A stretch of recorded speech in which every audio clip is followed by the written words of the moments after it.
জুবিন গাৰ্গ এতিয়া অন্তিম হয়নত সৰুসজাইত কিন্তু তাৰ মাজতে কেতবোৰ প্ৰতিক্ৰিয়া অব্যাহত আছে বিস্ফোৰক তথ্য আহিবলৈ ইতিমধ্যে আৰম্ভ কৰিছে কালিৰ দিনটোত কিছু সংখ্যক স্ক্ৰীনশ্বট ভাইৰেল হৈছিল হাৰ্টথ্ৰবগৰাকীৰ সৈতে যোৱা শেখৰ গোস্বামীয়ে অইন এগৰাকী ব্যক্তিৰ সৈতে অইন এজন যুৱকৰ সৈতে কথোপকথন কৰাৰ সেই স্ক্ৰীনশ্বট ভাইৰেল হোৱাৰ পাছত আন এটা খবৰ আহিছে জুবিনৰ লাইভ জেকেট পৰিধান নকৰা হাতুৰাৰ দৃশ্য পোহৰলৈ আহিছে মৃত্যুৰ পূৰ্বে কেমেৰাত বন্দী হৈছিল এই ভিডিঅ' পানীত নামিবলৈ বিশেষ ইচ্ছা কৰা নাছিল হাৰ্টথ্ৰব জুবিন গাৰ্গে জুবিনক পানীত নামিবলৈ উচতাইছিল তেওঁৰ সংগীসকলে সাগৰত হাতুৰাৰ পূৰ্বে ভীষণ ভাগুৰুৱা আছিল হাৰ্টথ্ৰব জুবিন গাৰ্গ ভাগুৰুৱা দেহাৰে হাতুৰিবলৈ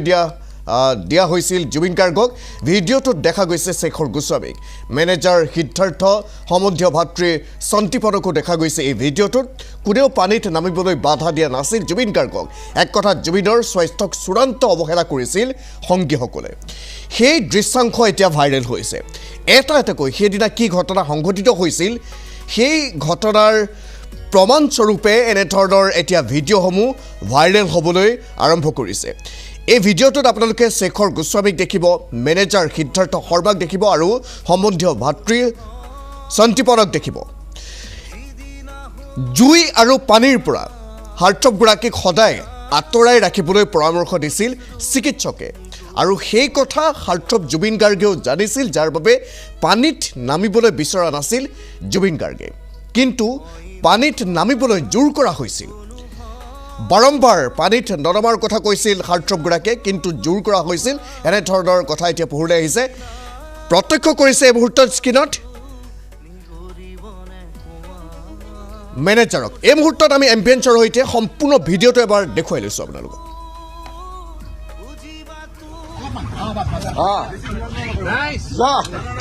বৈঠা মাৰো কন্ট্ৰলমেণ্ট ডাইৰেকশ্যন এৰি দিছে দেই হেৰি ৰচি এৰি দিয়া হৈছে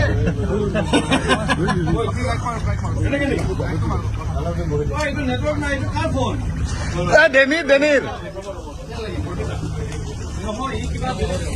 ইমান খাটিছে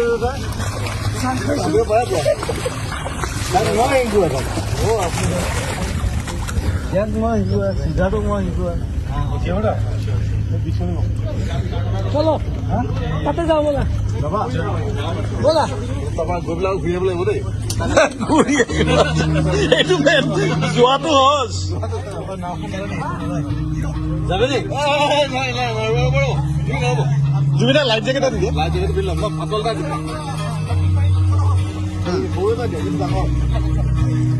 লাইফ জেকেট এটা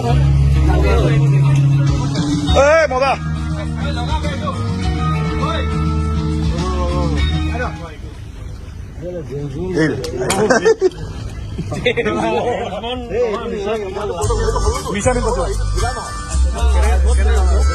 এনেকে যাব লাগিব কি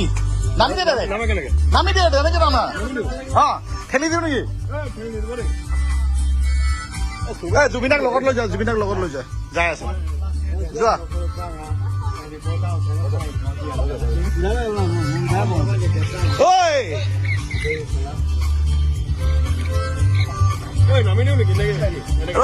জুবিনাৰ লগত একেলগে যোৱা জুবিনা কি কৈ আছে আৰু এই ভিডিঅ' এতিয়া যেহেতু ভাইৰেল হৈছে আমাৰ সৈতে এই মুহূৰ্তত ফোনযোগে সংযুক্ত হৈছে আমাৰ সহযোগী সম্পাদক সাজাদুৰ ৰাণা হুছেইন ৰাণা যিহেতু কালিৰ দিনৰ পৰা ৰাতিলৈকে এটা বিশেষ বিষয় লৈ প্ৰতিক্ৰিয়া হৈছিল বিশেষকৈ কেইটামান স্ক্ৰীনশ্বট ভাইৰেল হৈছিল সহযোগী শেখৰ গোস্বামীৰ অন্য এজন যুৱকৰ সৈতে কৰা কথোপকথন ভাইৰেল হৈছিল তাত কেতবোৰ বিস্ফোৰক তথ্য পোহৰলৈ আহিছিল এতিয়া যিটো ভিডিঅ' আহিছে আমাৰ সৈতে লৈ বা যিটো ভাইৰেল হৈছে যে এই ভিডিঅ'টো দেখা গৈছে যে হাৰ্টথ্ৰবগৰাকীয়ে তেওঁ অমান্তি প্ৰকাশ কৰিছিল তেওঁ পানীত নামিবলৈ বিচৰা নাছিল তাৰ পাছতো আচলতে এক কথাত জোৰ কৰা হ'ল পানীত নামিবলৈ হাৰ্টথ্ৰবগৰাকীক পানী আৰু জুইৰ পৰা হাৰ্টথ্ৰবগৰাকী সদায় আঁতৰত আছিল কিন্তু শেষ মুহূৰ্তত কোনেও আচলতে বাধা দিয়া নাছিল হাৰ্টথ্ৰবগৰাকীক এতিয়া এই ভিডিঅ'সমূহ ভাইৰেল হ'বলৈ আৰম্ভ কৰিছে আৰু বিভিন্ন তথ্য এতিয়া পোহৰলৈ আহিছে ৰাণা পাৰ্থ হয় এই যিটো দ্বিতীয় যিটো ভিডিঅ' ওলাইছে সেইটো আপুনি কোৱাৰ দৰে সেইটো যথেষ্ট গুৰুত্বপূৰ্ণ কাৰণ এই ভিডিঅ'টোত কাৰণ জুবিন গাৰ্গৰ লগত যিসকল লোক আছিল বা যিসকলে বহু পলমকৈ জুবিন গাৰ্গৰ মৃত্যুৰ খবৰ দিছিল বা স্বীকাৰ কৰিবলৈ বাধ্য হৈছিল অৱশেষত তেওঁলোকে বাৰে বাৰে কৈ আছিল যে প্ৰথমবাৰ জুবিন গাৰ্গে লাইফ জেকেট পিন্ধি সাঁতুৰিবলৈ নামিছিল কিন্তু তেওঁ লাইফ জেকেটটো কিছু আচহুৱা পাইছিল ডাঙৰ হোৱাৰ কাৰণে তেওঁ সেইটো পিন্ধিবলৈ অমান্তি হৈছিল আৰু দ্বিতীয়বাৰ পুনৰ জুবিন গাৰ্গ পানীত নামিছিল বুলি তেওঁলোকে ক'ব বিচাৰিছিল আৰু এনেকুৱা ধৰণৰ কথাও কৈছিল জুবিন গাৰ্গ কেতিয়া পানীত নামিল সেয়াও তেওঁলোকে গম নাপাইছিল বুলি তেওঁলোকে কিছুমানে ক'ব বিচাৰে কিন্তু এই যিটো ভিডিঅ' এই মুহূৰ্তত টিভিত আমি দেখি আছো বা আমি দৰ্শকসকলক দেখুৱাই আছো এই ভিডিঅ'টোৱে কিন্তু আন কিছুমান কথাহে কৈছে প্ৰথমতে আপুনি চাওক জুবিন যথেষ্ট ভাগৰুৱা যে হৈ আছে সেই কথাটো তাত স্পষ্টকৈ দেখা পোৱা গৈছে জুবিনক এটা লাইফ জেকেট পিন্ধাবলৈ চেষ্টা কৰা হৈছে পানীত নামিবৰ বাবে কিন্তু জুবিনে সেইটো পিন্ধিবলৈ মান্তি হোৱা নাই যিমান দূৰ আপুনি দেখে আৰু তেওঁ পানীত নামিবলৈ বৰ বিশেষ আগ্ৰহেই প্ৰকাশ কৰা নাইকিয়া তাৰ বিপৰীতে যিগৰাকী শেখৰ গোস্বামী যি কালি আপোনাৰ যিসমূহ হোৱাটছএপৰ স্ক্ৰীনশ্বট ভাইৰেল হৈছিল তাত তেওঁ কৈ আছিল যে তেওঁ বাধা দিবলৈ চেষ্টা কৰিলেও তেওঁ সেই সুযোগো দিয়া নাছিল বা তেওঁৰ কথা কোনো নামানিছিল কিন্তু সেইগৰাকী শেখৰ গোস্বামীক যদি আপুনি এতিয়া চাই তেওঁতো আৰামত আপোনাৰ পানীত সাঁতুৰি আছে তেওঁতো জুবিন গাৰ্গক পানীত নামিব নালাগে বুলি এটা শব্দও কোৱা কোনো ধৰণৰ পৰিলক্ষিত হোৱা নাই তাৰ বিপৰীতে তেওঁ পাৰত থকা এটা বোট হাউচৰ নিচিনা যিটো আমি এটা দেখিছো সম্ভৱতঃ বোট হাউচ নে আন কিবা আমি এতিয়ালৈকে ধৰিব পৰা নাইকিয়া তালৈকে তেওঁ যাবলৈহে তেওঁৰ আপোনাৰ সাজু হৈ আছে বা তালৈকেহে যাবলৈ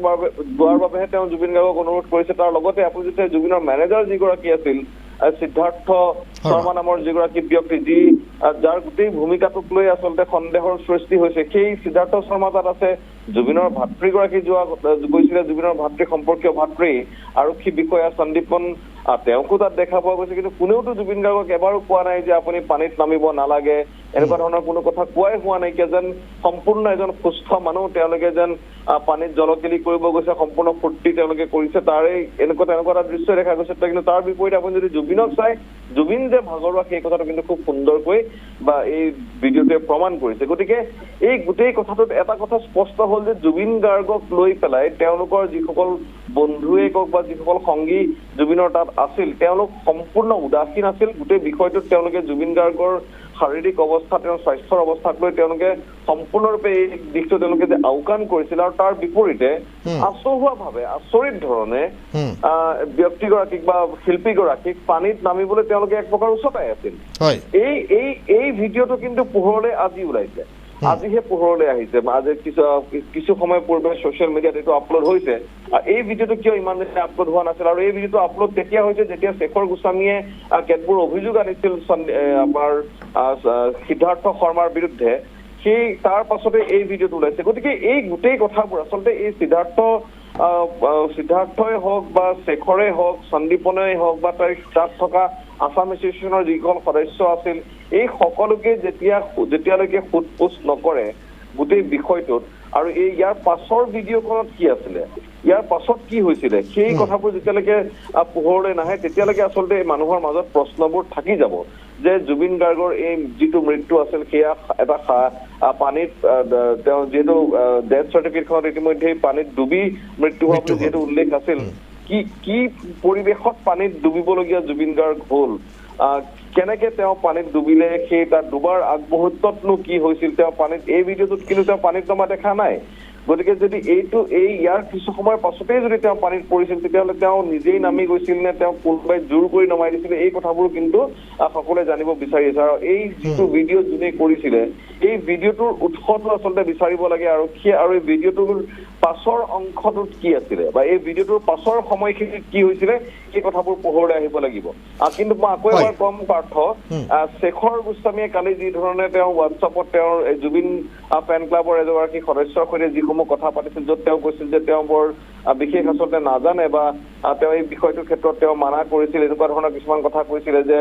বাকীসকলে তেওঁক জুবিনক কোৱা বা হকা বাধা কৰা নাছিল কিন্তু শেখৰে তেওঁক কৰিব পাৰিলেহেঁতেন শেখৰেও জুবিনৰ শাৰীৰিক অৱস্থাৰ বিষয়ে ভালকৈ জানে গতিকে এই ক্ষেত্ৰত শেখৰো যে আপোনাৰ প্ৰশ্নৰ সন্মুখীন নহ'ব বা তেওঁ যে এই গোটেই বিষয়টোত তেওঁৰ যে গাফিলতি আছিল সেই কথাটোও কিন্তু প্ৰমাণ কৰিছে আৰু মই আকৌ এবাৰ শেষত আপোনাক এটা কথাই ক'ম যে কালি অৰ্থাৎ ৰাণা এতিয়া কালিৰ যিখিনি আচলতে স্ক্ৰীনশ্বট ভাইৰেল হৈছে সেই স্ক্ৰীনশ্বটখিনি ভাইৰেল কৰোৱা হৈছে নেকি এনেধৰণৰ প্ৰশ্ন উত্থাপন কৰিব কাৰণ শেখৰ গোস্বামীয়ে কালি যিকেইটা স্ক্ৰীনশ্বট ভাইৰেল হৈছে সেইকেইটা স্ক্ৰীনশ্বটত কেইবাটাও বিস্ফোৰক মন্তব্য কৰিছে তেওঁ কৈছে আমাৰ কথা শুনিব জানো আমি জুবিন দাক বাধা দিবলৈ গ'লে তেওঁলোকক ওলোটাই বাধা প্ৰদান কৰে এনেধৰণৰ কেইবাটাও বিস্ফোৰক মন্তব্য কৰিছে কিন্তু আজি দেখিবলৈ পোৱা গৈছে শেখৰ গোস্বামীয়ে নিজে বাধা দিয়া নাই নিজে জলকেলি কৰি আছে মানে পাৰ্থ এটা কথা আপুনি চাব লাগিব যে এই শেখৰ গোস্বামীৰ কালিৰ হোৱাটছআপৰ কথোপকথনখিনি ভাইৰেল হোৱাৰ পাছৰ পৰা এটা বস্তু দেখা গৈছে যে এই গোটেই দিশটো জুবিনৰ মৃত্যুক কেন্দ্ৰ কৰি শেখৰ গোস্বামী আৰু সিদ্ধাৰ্থ শৰ্মাৰ মাজৰ এখন সংঘাত পোহৰলৈ আহিছে আৰু ইয়াৰ লগে লগে এই গোটেই ঘটনাটোৰ যিগৰাকী মূল ব্যক্তি যাৰ বিৰুদ্ধে সকলোৰে ক্ষোভ আছে সেইজন হ'ল শ্যামকানু মহন্ত নৰ্থ ইষ্ট ফেষ্টিভেলৰ যিগৰাকী আয়োজক যিগৰাকী ব্যক্তিয়ে জুবিন গাৰ্গৰ মৃত্যুৰ পাছতো তেওঁলোকৰ অনুষ্ঠান চলাই ৰাখিছিলে যিগৰাকী ব্যক্তিয়ে জুবিন গাৰ্গক ছিংগাপুৰলৈ লৈ যোৱাৰ পাছতো জুবিন গাৰ্গেনো ক'ত কি কৰি আছে সেইসমূহৰ কোনো খবৰ লোৱা নাছিল তেওঁ যিহেতু উদ্যোক্তা তেওঁৰ ওচৰত সেই খবৰসমূহ থাকিব লাগিছিলে গতিকে শ্যামকানু মহন্তৰ গোটেই বিতৰ্কটো তল পেলাবৰ বাবে এই আৰু এটা পৰিকল্পনাহে কৰিছে নেকি বা তেওঁলোক শ্যামকানু মহন্ত শেখৰ গোস্বামী সিদ্ধাৰ্থ শৰ্মা এই গোটেইবোৰ একেটা চক্ৰৰে একোটা বিন্দু নেকি সেই কথাবোৰো কিন্তু আপোনাৰ মানুহৰ মনলৈ আহিছে কাৰণ আপুনি আকৌ এবাৰ কৈছো শেখৰ গোস্বামী আৰু সিদ্ধাৰ্থৰ কথাবোৰ যেতিয়া তেওঁলোকৰ মাজৰ সংঘাত ইজনে শেখৰে অনা অভিযোগবোৰৰ লগে লগে কিন্তু শ্যামকানু মহন্তৰ বিষয়টো কিছু তল পেলাবলৈ তল যেন পৰিছে তেনেকুৱা ধৰণৰ ভাৱ হয় গতিকে এই গোটেই বিষয়টোত আকৌ এবাৰ যদি আপুনি চাই যে অসম আৰক্ষীয়ে কি তদন্ত কৰে অসম আৰক্ষীৰ তদন্ত কৰোঁতে তেওঁলোকে কাক সোধা পোছা কৰে আৰু কাৰ পৰা কি ধৰণৰ কথা ওলায় আৰু যিটো জুবিনৰ যিটো পষ্টমৰ্টেম যিটো ৰিপৰ্ট ৰাণা অসম আৰক্ষীৰ কথাটো আপুনি উল্লেখ কৰিছে যেতিয়া মোৰ এটা প্ৰশ্ন আছিল সেইটো আমাৰ প্ৰশ্ন নহয় ৰাইজৰো প্ৰশ্ন হ'ব এতিয়া যিহেতু কালিৰ দিনটোত মুখ্যমন্ত্ৰীগৰাকীয়ে কেবিনেট বৈঠকৰ অন্তত যিখন সংবাদমেল সম্বোধন কৰিছিল তাত যেতিয়া মুখ্যমন্ত্ৰীক প্ৰশ্ন কৰা হৈছিল বিশেষকৈ মেনেজাৰগৰাকীৰ কথা তেতিয়া মুখ্যমন্ত্ৰীগৰাকীয়ে স্পষ্টকৈ উল্লেখ কৰিছিল যে পত্নী গৰিমা শইকীয়া গাৰ্গে এতিয়ালৈকে কোনো ধৰণৰ ভাষ্য প্ৰদান কৰা নাই ৰাজ্যজুৰি যদিও বা যিগৰাকী মেনেজাৰ আছিল সিদ্ধাৰ্থ শৰ্মাৰ বিৰুদ্ধে এজাহাৰ দাখিল কৰিছে যেতিয়ালৈকে সেউ সংকেত পৰিয়ালৰ তৰফৰ পৰা নাহে তেতিয়ালৈকে তদন্ত যি ধৰণে বিচাৰিছে তেনেধৰণে আগবঢ়াই নিব পৰা নাযাব মুখ্যমন্ত্ৰীগৰাকীয়ে কালিৰ দিনটোত কেবিনেট বৈঠকৰ অন্তত উল্লেখ কৰিছে তেনেস্থলত তদন্ত এতিয়া কেনেধৰণে আগবাঢ়িব কিমান আচলতে সাহসেৰে অসম আৰক্ষী বা CID আগবাঢ়িব না পাৰ্থ এটা কথা মনত ৰাখিব লাগিব জুবিন গাৰ্গ কাৰো ব্যক্তিগত সম্পত্তি নহয় নিশ্চিতভাৱে জুবিন গাৰ্গৰ পত্নী গৰিমা গাৰ্গ হয়তো তেওঁ খুব ইনোচেণ্টলি তেওঁ এই গোটেই কথাখিনি তেওঁ হয়তো চাব পাৰে কাৰণ শেখৰে হওক বা আপোনাৰ সিদ্ধাৰ্থই হওক দীৰ্ঘদিন ধৰি জুবিনৰ সৈতে আছে গতিকে তেওঁলোকৰ প্ৰতি তেওঁৰ বিশেষ হয়তো সন্দেহ নাথাকিব পাৰে বা আমি এইটোতো কোনো কোৱা নাই যে তেওঁলোকে গৈ পেলাই জুবিন গাৰ্গক পানীত পেলাই মাৰিছে বুলি কোনেও ক'ব বিচৰা নাই তেওঁ হত্যা কৰিছে বুলি ক'ব বিচৰা নাই কিন্তু তেওঁলোকৰ যিটো অৱহেলা আছিলে তেওঁলোকে যিটো আওকণীয়া যিটো মনোভাৱ তেওঁলোকে গ্ৰহণ কৰিলে আৰু যিটো খুব তেওঁলোকে জুবিনৰ যিটো যতন নললে বা মানুহজনৰ কাৰণে পানী আৰু জুই বিপদজনক বুলি জনা সত্ত্বেও তেওঁলোকে এই যিটো আপোনাৰ এটা পৰিৱেশৰে জুবিন গাৰ্গক লৈ গ'ল তাৰ কাৰণেতো তেওঁলোক দুখী হয় গতিকে সেইটো আপুনি চাব লাগিব জুবিন গাৰ্গ সমগ্ৰ ৰাজ্যখনৰ আবেগ সমগ্ৰ ৰাজ্যখনৰ জাতিটোৰ এটা গৌৰৱ বুলি সকলো ব্যক্তিয়ে কৈছে আৰু সেই কাৰণেই আজি লাখ লোক ওলাই আহিছে এই মুহূৰ্তটো যদি আপুনি সৰুসজাই ষ্টেডিয়ামলৈ আপুনি চাই য'ত আপোনাৰ এতিয়াও কিমান হাজাৰ মানুহ তাত আপোনাৰ 3 ঘণ্টা 4 ঘণ্টা 5 ঘণ্টা 6 ঘণ্টা পৰ্যন্ত তেওঁলোকে শাৰী পাতি আছে শিল্পীগৰাকীৰ নশ্বৰ দেহ এবাৰ চাবৰ বাবে গতিকে এই যিটো আবেগ এই যিটো মানুহৰ যিটো মৰম ভাল পোৱা এইখিনিকো কিন্তু সন্মান জনাবই লাগিব গতিকে কোনোবাই ইচ্ছা কৰকেই বা নকৰক বা কোনোবাই এই ক্ষেত্ৰত কাৰোবাক ৰক্ষণাবেক্ষণ দিবলৈ চেষ্টা কৰক বা তেওঁৰ নিজৰ যি মানে কোমল অন্তৰৰ মানুহে হয়তো নিবিচাৰিব যে কাৰো লগত বেয়া হওক কিন্তু মূল কথাটো হ'ল যে জুবিন গাৰ্গৰ যিসকল অনুৰাগী আছে ৰাজ্যখনৰ সকলো মানুহ বা ৰাজ্যখনৰে যিটো গৌৰৱ বুলি আমি জুবিনক বাৰে বাৰে কৈ থাকো গতিকে তেওঁৰ সৈতে হোৱা যিটো অন্যায় সেই অন্যায়টো বিচাৰ নিশ্চিতভাৱে হ'ব লাগিব গতিকে তদন্ত হ'বই লাগিব হয়তো এনেকুৱা হ'ব পাৰে মুখ্যমন্ত্ৰীগৰাকীয়ে হয়তো বা এনেকুৱা ধৰণৰ এটাও কথা হ'ব যে জুবিন গাৰ্গৰ অন্ত্যেষ্টিক্ৰিয়া প্ৰথমে সম্পন্ন হৈ যাওক তাৰ পাছত তেওঁলোকে ব্যৱস্থা গ্ৰহণ কৰিব তদন্ত তেওঁলোকে আগবঢ়াই নিব এনেকুৱা ধৰণৰ এটা কথা হ'ব পাৰে কিন্তু গতিকে কাইলৈ যিহেতু জুবিনৰ অন্ত্যেষ্টিক্ৰিয়া সম্পন্ন হ'ব তাৰ পাছত আৰক্ষীয়ে তদন্তটো কি ধৰণে তেওঁলোকে আগবঢ়াই লৈ যায় আৰু এই হয়। যি দুগৰাকী ব্যক্তি শেখৰ আৰু সিদ্ধাৰ্থ যি শেখৰে যিসমূহ অভিযোগ আনিছে সেই অভিযোগসমূহৰো তদন্ত হ'ব লাগিব আৰু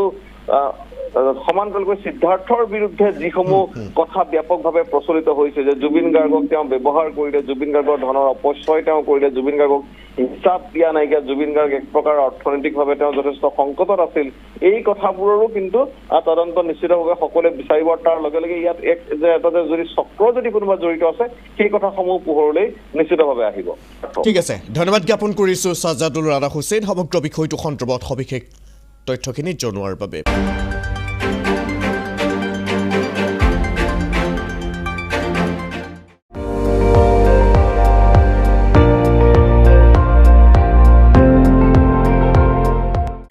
আপুনি চাই আছে ND24 সৰ্বশ্ৰেষ্ঠ নহয় সৰ্বোত্তমৰ দৌৰ।